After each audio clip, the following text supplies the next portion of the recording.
जिस दिन से भारतीय जनता पार्टी की मध्य प्रदेश में सरकार बनी, उसने पंडित दीनदयाल उपाध्याय जी के सपनों को साकार करने के लिए काम किया। और आप उसको देखेंगे कि मेरे जैसा, मैं सबसे समाज के अंतिम छोड़ की जाति का व्यक्ति हूँ, वाल्मीकि समाज का, मैत्रानी का बेटा हूँ मैं। और मुझे ये कहते हुए आज खुशी है कि मैं प्रदेश के कार्यालय में और एक मीडिया के सामने बोल रहा हूँ। ये ही पंडित दीनदयाल उपाध्याय जी का सपना था कि समाज का अंतिम व्यक्ति अग्रिम पंक्ति में आगे खड़ा हो।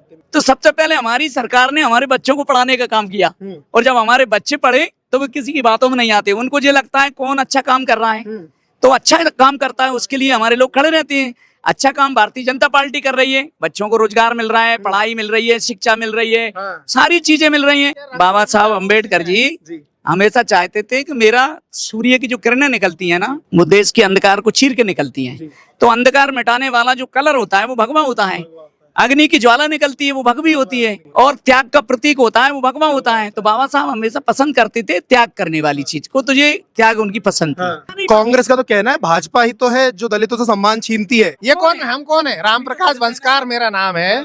हम दलित ही तो हैं। हम तो बिल्कुल अति पिछड़े लोग हैं, अति पिछड़े जाति से आते हैं। जो हमारे को सम्मान इतना मिल रहा है कि हम आज मैं प्रदेश का पदाधिकारी हूँ। भाई साहब आप हमारी बात करो, 2003 के पहले हम यदि घर में से निकलते थे ना तो हाथ पाँव कपते थे। हाथ पाँव कपते थे? क्यों कपते थे? कि हमको ये डर लगता था कोई मारे नहीं। क्यों मारे भाई? अरे दलित थे ना, हेडपंप पे पानी नहीं भरने देते थे, आज हमारे घरों में नल लगवा दिए। हमारी माता बहनें सोच के लिए जाती थी, डर लगता था, घरों में शौचालय बनवा दिए। कोई चीजें नहीं छोड़ी ना हमारी सरकार ने जिसका डर का कारण हो। नमस्कार दर्शकों, आप देख रहे हैं खबर इंडिया और मैं हूं आपके साथ यश पाठक। भाई मध्य प्रदेश में डॉक्टर मोहन यादव को सीएम बने, मुख्यमंत्री का पद ग्रहण किए हुए 2.5 साल हो चुका है। मध्य प्रदेश में या कहें पूरे देश में भारतीय जनता पार्टी का जो नारा है वो है समाज तभी सशक्त होता है जब उसका सबसे कमजोर व्यक्ति सशक्त होता है। भाई मध्य प्रदेश में मोहन यादव कह लो या देश के प्रधानमंत्री नरेंद्र मोदी जी कह लो, सभी के सभी संगठन से जुड़े व्यक्ति हैं, सभी पूरा का पूरा अपना संगठन आगे बढ़ा रहे हैं। और उनका कहना है कि आखिरी पंक्ति का जो व्यक्ति है उस तक हर एक लाभ पहुंचना। तो बस हम यही जानते हैं जरा लोगों से धरातल पे उतर के कि क्या सचमुच जो अंतिम पंक्ति के व्यक्ति है उस तक लाभ पहुंच रहा है या बातें सिर्फ हवाई होती है। सर क्या नाम है आपका? मेरा नाम रमेश मालवीय है, मैं गुना का कार्यकर्ता हूँ भारतीय जनता पार्टी का, और अनुसूचित जाति मोर्चा में प्रदेश में मंत्री रहा पूर्व में, पर अभी मैं कार्यकारिणी का सदस्य हूँ। जैसे कि आपने बताया भाई साहब, मध्य प्रदेश में डॉक्टर मोहन यादव जी के 2.5 साल लगभग पूरे हो चुके हैं बतौर मुख्यमंत्री बने। क्या देख रहे हैं, कितना विकास हुआ है आपकी गुना में और संपूर्ण प्रदेश भर में?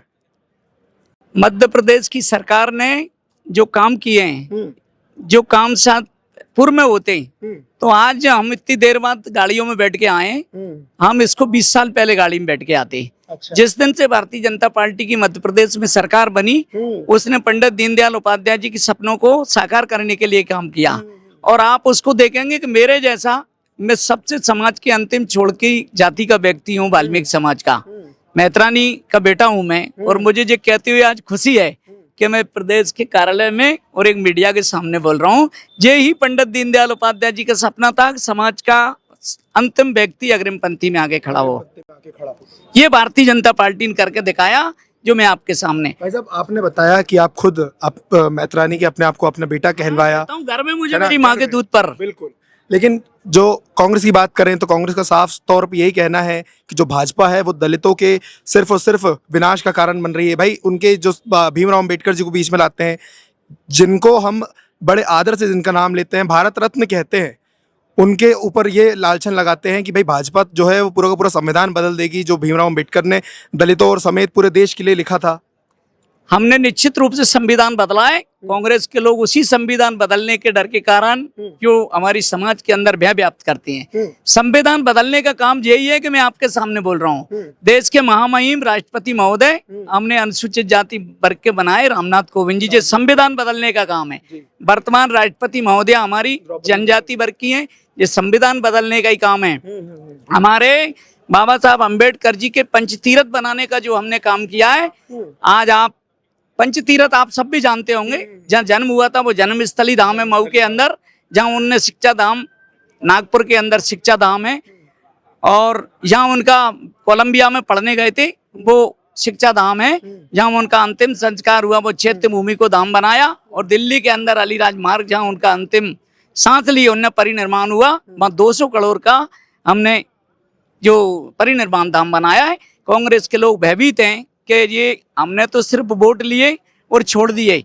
भारतीय जनता पार्टी ने तो वोट नहीं, वोट की तो बात ही नहीं करती भाजपा हमसे कभी। हमसे तो केवल ये कहती है आपका बच्चा क्या कर रहा है, 12वीं कर ली क्या, उसके लिए चलो फलाने ITI करवाओ, उसके लिए ये करवाओ। अभी भाई साहब आप ताज्जुब मानेंगे, हमने गुना के अंदर 24,240 लोगों को रोजगार दिया है, केवल अनुसूचित जाति की बात। इसमें आपने बता रहे हैं आप 24,240 लोग 40 लोगों को रोजगार दिया है। कांग्रेस उसके ऊपर सवाल उठाती है कि भाई प्रदेश में रोजगार नहीं है, युवा डिग्री ले लेकर के दर दर भटक रहे हैं। ये डरा रहे हैं भाई, रोजगार मिल नहीं रहे लोगों को रोजगार के लिए। कंपनियां बुलाते हैं हम और महीना भर में एक दिन हम युवा संगम रोजगार मेला लगाते हैं और हमारा गुना जिला नंबर 1 पे आता है। मैं हमारे कलेक्टर को गुना को बहुत धन्यवाद देता हूँ, बहुत मेहनत करते हैं वो। और रोजगार के लिए लड़के हम ढूंढते हैं, कंपनियां ढूंढती हैं, हमको लड़के नहीं मिलते। मैंने बताया आपको 24,240 से भी जा रहे हैं, वहाँ विदेश तक जा रहे हैं। हमारे जो महिलाएं हैं वो स्व सहायता समूह के माध्यम से उद्योगपति बन रहे हैं। महिलाएं उद्योगपति बन रही हैं, लेकिन फिर भी भाई बेरोजगार दिख रहा है। कांग्रेस का तो कहना है जब से मोहन यादव सत्ता में आए हैं, देश की मतलब जो हमारा प्रदेश है उसमें भ्रष्टाचारी चरम पर है, विकास तो कुछ हो ही नहीं रहा है। अच्छा आप बताइए, जो लोग किसान की सम्मान निधि आती है वो खाते में आती है, लाडली बहना की राशि आती है वो खाते में आती है, कन्या की छात्रवृत्ति की राशि आती है वो खाते में आती है, तो भ्रष्टाचारी कहाँ है? इनके सरकार में राजीव गांधी थे जब प्रधानमंत्री, तो वो कहते थे कि मैं 1 रुपए भेजता हूँ तो वहाँ 10 पैसे मिलते हैं, 90 पैसे उसमें खर्च हो जाते हैं। ये हमारा प्रधानमंत्री ये कहता है कि हम 100 भेजते तो 100 के 100 ही मिलते हैं, क्योंकि ऑनलाइन करते हैं, किसी के हाथ से जाने का सिस्टम नहीं है। तो हमारे जो प्रधानमंत्री है वो जनता तक 100 के 100 भेजने का काम कर रहा है। तो भ्रष्टाचार तो खुद कह रहे हैं, प्रधानमंत्री के लिए तो खुद कह रहे हैं कि जब से 2014 के बाद से तो देश ही बेच दिया है। अरे भ्रष्टाचारी कहाँ से हुई, कैसे हुई बताओ ना। जब हमारे ग्रामीण क्षेत्र में 100 के 100 मिल रहे हैं तो फिर भ्रष्टाचारी कहाँ से हुई? इनके 70 साल में इन्होंने कितना भ्रष्टाचार किया, वो 70 साल से भ्रष्टाचार करते रह रहे हैं। वही बात वो अपनी बता रहे हैं, अपनी बात बता रहे हैं वो हमारी सरकार को। 2 कौमों की दम पर वो लोग सत्ता में रहते थे। 2 कौम कौन सी 2 कौम? अनुसूचित जाति और जनजाति। ये क्या है, बड़ी संख्या में बहुल वाले वोट होते हैं, इनके लिए गुमराह करके वो लोग ले लेते। अब हमने क्या किया, बाबा साहब अम्बेडकर जी का सपना था शिक्षा रूपी शेरनी का दूध पियो। बिल्कुल। तो सबसे पहले हमारी सरकार ने हमारे बच्चों को पढ़ाने का काम किया, और जब हमारे बच्चे पढ़े तो वो किसी की बातों में नहीं आते। उनको ये लगता है कौन अच्छा काम कर रहा है, तो अच्छा काम करता है उसके लिए हमारे लोग खड़े रहते हैं। अच्छा काम भारतीय जनता पार्टी कर रही है, बच्चों को रोजगार मिल रहा है, पढ़ाई मिल रही है, शिक्षा मिल रही है, सारी चीजें मिल रही हैं। और संत रविदास जी ने कहा था, ऐसा चाहूं राज में मिले सबन को अन्न, छोटा बड़ा सब बचे रविदास रहे प्रसन्न। सबको अन्न मिल रहा है, सब बराबर खड़े हैं। मुझे पता नहीं आप किस समाज से हैं, पर मेरा पता है मैं वाल्मीकि समाज से हूँ, तो अपन साथ में खड़े हैं ना। यही सपना रविदास का था। पहले कंट्रोल का राशन मिलता था, पैसे से मिलता था, आज फ्री मिलता है, फ्री मिल रहा है। 1 रुपए भी नहीं मिलता। लगता है आम आदमी को फ्री में, जो गरीब लोग हैं, जो गरीबी रेखा के नीचे यापन करते हैं। हम दोनों उन्हीं बरादरी के हैं, ये वंशकार है, मैं वाल्मीकि हूँ। और तुम और कोई भी दलित समाज का होगा ना, ये टम टोक के बोलेगा। ये तो केवल भ्रमित कर रहे हैं। जैसे तुम अभी किसी का नाम ले रहे थे ना, वो नाम मैं मुंह से नहीं लेता उसका कभी। चंद्रशेखर रावण का भाई, वो भी अपने आप को भीमराव अंबेडकर का समर्थक बताता है। नहीं, वे बाबा साहब के समर्थक नहीं है। बाबा साहब के समर्थक होते तो ये टांगते भगवा रंग। हाँ, वो जो रंग है ना, जो विदेश से आया है, लेकिन वो तो अक्सर नीला रंग। नहीं, आपको पता होगा, बाबा साहब अम्बेडकर जी हमेशा चाहते थे कि मेरा सूर्य की जो किरणें निकलती है ना, वो देश के अंधकार को चीर के निकलती हैं। तो अंधकार मिटाने वाला जो कलर होता है वो भगवा होता है। अग्नि की ज्वाला निकलती है वो भगवी होती है, और त्याग का प्रतीक होता है वो भगवा होता है। तो बाबा साहब हमेशा पसंद करते थे त्याग करने वाली चीज को, तो ये त्याग उनकी पसंद थी। तो हम लोग इसीलिए डालते हैं, बाबा साहब का ही प्रतीक है, उन्होंने ही तो मंत्र दिया था, तो हम नहीं उतारते कभी। लेकिन अगर हम बात करें कांग्रेस की, तो वो सदन कह लें या जहाँ देखे हाथ में संविधान उठा के घूमते हैं, अरे भाई भाई लेकिन उस संविधान को पढ़ने का काम नहीं करते हैं। नहीं करते ना, संविधान पढ़ेंगे तो समझ में आएगी। से ये भी तो पूछो कि तुम कभी पढ़ा है उस बुक को जो लेके राहुल गांधी घूमता है, वो बुक को कभी पढ़ा है क्या? एक कोई सा पन्ना पढ़ा है? नहीं तो हमारे लोग देखो कितने पढ़े लिखे हैं जो कि पूरा संविधान पढ़ के बता देंगे कि हमारे जो वर्ग के लोगों ने। पूछना कभी कांग्रेस के मेरे मित्रों से जो ऐसे करते हैं कि भैया बाबा साहब की मृत्यु दिल्ली के अंदर हुई थी तो तुमने बंबई क्यों भिजवा दिए? वही संस्कार होता, अमेरिका का विदेशों के राष्ट्रपति प्रधानमंत्री आते उन पे पुष्पांजलि करते, भारत रत्न होते तो उनके ऊपर वहाँ सम्मान मिलता। भाई ऐसा क्या दिक्कत थी तुम्हें कि हवाई जहाज में रख के तुमने वहां भिजवा दी? दिक्कत यही थी कि दलित को सम्मान नहीं मिलना चाहिए, यही दिक्कत थी। और आज भाजपा सम्मान दे रही है ना। लेकिन कांग्रेस का तो कहना है भाजपा ही तो है जो दलितों से सम्मान छीनती है। भाजपा ही है ये कि सम्मान दे रही है। अच्छा चलो एक बात सुनो, दलित तो बोल रहे हैं भाई, ये कौन है? हम कौन है? राम प्रकाश वंशकार मेरा नाम है। हम दलित ही तो हैं। हम तो बिल्कुल अति पिछड़े लोग हैं, अति पिछड़े जाति से आते हैं। जो हमारे को सम्मान इतना मिल रहा है कि हम आज मैं प्रदेश का पदाधिकारी हूँ। प्रदेश की पदाधिकारी हो? हाँ, प्रदेश में पदाधिकारी बना दिया भारतीय जनता पार्टी ने। अच्छा 2000 आपकी दोनों की एज इतनी है, आपने 2003 के पहले जो मध्य प्रदेश की स्थिति थी भाई, जब दिग्विजय सिंह का शासन था तब भी देखा था, तब के समय जो आपके साथ के जो दलित भाई थे उनके साथ क्या स्थिति हुआ करती थी? क्योंकि कांग्रेस का तो कह रहा था हम दलितों के समर्थक हैं। 2003 से पहले सागर जाते थे तो 8 घंटे में जाते थे, और 2003 के बाद में जब हम सागर जाते तो 3 घंटे में जाते हैं। अच्छा, मतलब सड़क का विकास हुआ। जी भाई साहब, आप क्या कह रहे हैं? भाई साहब आप हमारी बात करो।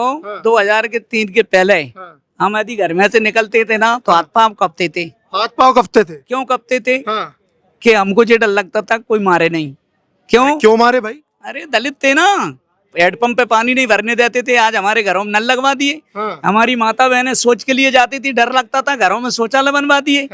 कोई चीजें नहीं छोड़ी ना हमारी सरकार ने जिसका डर का कारण हो।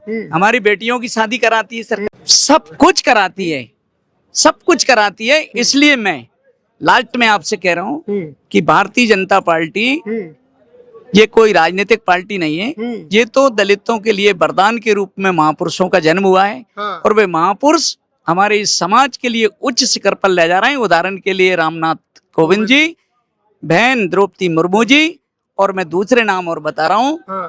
एक प्रदेश से एक ही जाति के 2 सांसद राज्यसभा में गए, बहन सुमित्रा वाल्मीकि जी और संत उमेश नाथ जी महाराज जो वाल्मीकि समाज के हैं। ये बताने की आवश्यकता नहीं है, ये जानने की है। कांग्रेस के लोगों में यदि हिम्मत है तो एक वाल्मीकि को राज्यसभा में भेजें, अभी उनकी खाली हो रही है ना सीट, बता दें कितना प्यार करते हैं दलितों से, पता लग जाएगा। बहुत बहुत धन्यवाद। तो जैसे कि देखा आपने, हमारे साथ दलित समाज के जो 2 बड़े एक उम्र दराज व्यक्ति मिले थे, उन्होंने तमाम मुद्दों पर जानकारी दी। साथ ही अब आप बीती सुनाई कि भाई 2003 के पहले जब वो घर से निकलते थे, उन्हें घर से निकलने में कहीं ना कहीं भय होता था कि भाई क्या पता कुछ अनहोनी ना हो जाए। इनकी इस कहने पे, इनके इस बयान पे आपका क्या कहना है, कमेंट में जरूर बताएं और बने रहिए आगे के अपडेट्स के लिए। जय हिंद, वंदे मातरम।